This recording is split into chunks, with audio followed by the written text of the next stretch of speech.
Luis, ¿qué tal? ¿Cómo andamos? Bien, bien. Bueno, yo dejaba planteado el interrogante si la caja de jubilación o las jubilaciones argentinas forman parte de un plan para hacer caja y poder nacional, un ajuste que se suma a otros ajustes que ya ha realizado este gobierno.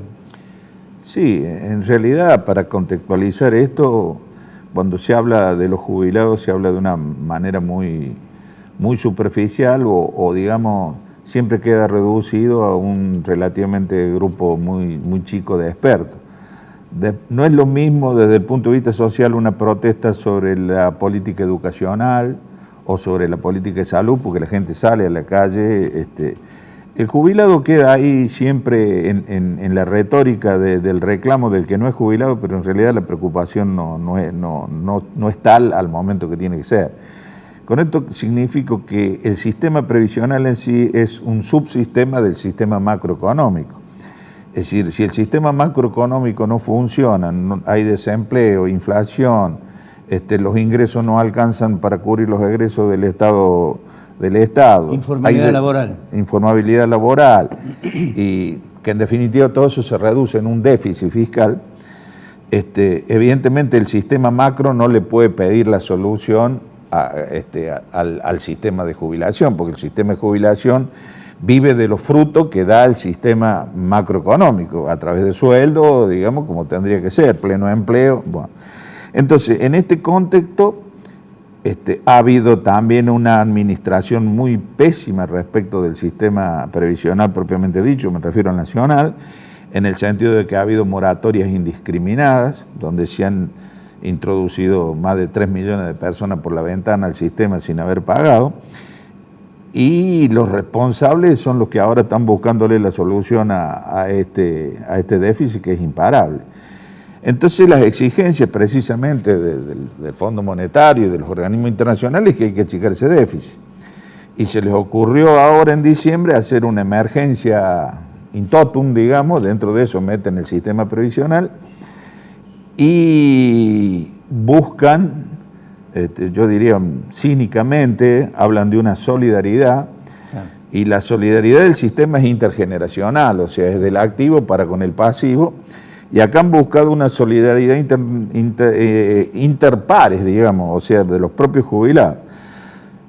A caballo del hambre, declamado, han dejado a los que tienen la mínima, digamos, que le han dado estos 2 bonos de 5.000 pesos, y a partir de ahí han suspendido o han congelado el aumento de las jubilaciones por los meses por el primer trimestre, que es ahora en marzo, y el segundo trimestre, hace 180 días. ¿Qué va a pasar con eso? Es muy simple, van a achatar la pirámide, o sea, ya estaban, en función de la ley anterior de movilidad, ya estaba establecido el porcentaje, que iba a ser el 11,76 para marzo, y se lo van a aplicar únicamente al mínimo. Y a partir de ese mínimo, que va a ser de 15.000 pesos, que ahí va a haber otra desilusión de quien está en la mínima, porque claro, quien está en la mínima cobró los 5.000 de bono, cobró 19.000 y ahora va a bajar a 15.000 pesos. Es psicológico. Sí, es psicológico. A partir de ahora viene toda la pirámide para arriba en un degradé de porcentaje, digamos, donde buscan ahorrar plata para que eso ayude a achicar el déficit fiscal. Entonces, ¿qué va a pasar con esto? Van a venir los juicios, pero los juicios pasan a ser un pasivo contingente. Claro. Es una cuestión que a futuro termina la Corte fallando a favor del jubilado. Claro. Pero en el mientras tanto, los números, en función de este ahorro brutal que van a resignar ingresos los jubilados medios, va a quedar, digamos, como un achique del déficit fiscal y mostrar esos números. Bueno, hablan de 100.000 millones, ¿no? Hablan de 100.000 millones porque son 17 millones de jubilaciones, de la AUH, de las pensiones graciables, o sea, de personas me refiero. Todo eso van a tener un impacto. Resignan, y bueno, y es un poco cruel esto, hablar de solidaridad y la campaña, digamos, previa fue que los primeros que le iban a poner plata en el bolsillo eran los jubilados, y ahora son los jubilados que le están poniendo plata al sistema para que el sistema adorne unos números en términos de déficit fiscal para ver si esto encaja con estos famosos reperfilamientos de la deuda y toda esta cuestión. Precisamente desde ese punto de vista, ¿vos crees que este anuncio con respecto al tema de las jubilaciones ayuda o es un punto de partida favorable para comenzar una negociación con el fondo? Yo creo que sí, porque la exigencia del déficit fiscal, lo que impactaba, mejor dicho, en el déficit fiscal del sistema previsional estaba en el orden de 1 o 2 puntos del déficit fiscal, era mucha plata. Entonces siempre fue una exigencia que había que sacar, había que achicarlo. Pero el problema es que es cierto que el sistema previsional está en crisis, pero las crisis han sido generadas por la misma política. Por la misma política, no es que... Entonces, la discusión, si bien tendría que ser técnica, tendría que hacerse cálculos actuariales y toda esta serie de cuestiones, pero también tiene un costado social que hay que ver hasta dónde los datos de la vida se entrecruzan con los números, digamos.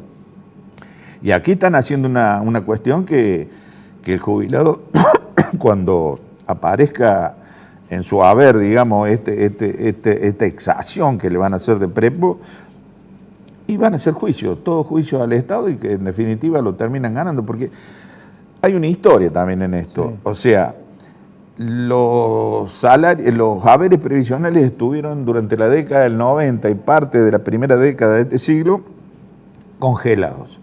Únicamente el presidente los daba por decreto.